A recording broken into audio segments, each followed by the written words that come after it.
name is Abdulkifli Abdulaziz Franklin. I was born and raised in Africa. I was working as a medical doctor for 5 years in a remote village called Peketoni, and later on went on to become the Assistant Director of Medical Services at Lamu County Hospital. So I'm gonna was stabbed in the back with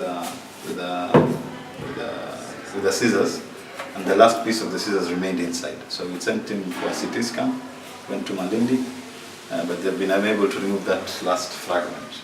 The life story of the doctor in Kenya is a tragic one. They begin experiencing a lot of death and suffering of normal people from the time they enter medical school. And the case scenario is the same across the country. You have doctors who work absurd hours to serve their community, to serve the people of their country. They sacrifice themselves, they sacrifice their health, they sacrifice their families, they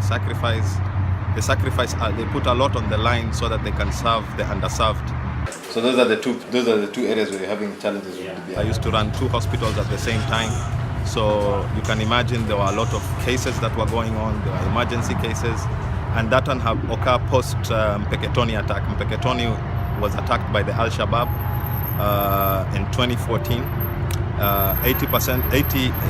About 60 people were killed, some of them my very good friends, as well as young doctors who had been posted who were fresh from university, who were eager to work in a community that was loving.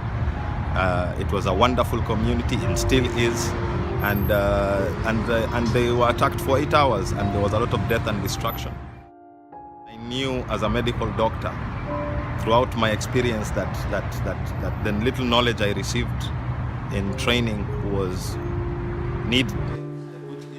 that it needed someone to rise up and to face the healthcare system and to train everyone in terms of dealing with gunshot wounds, to have a better healthcare system delivered to the villages, better healthcare system delivered for the people.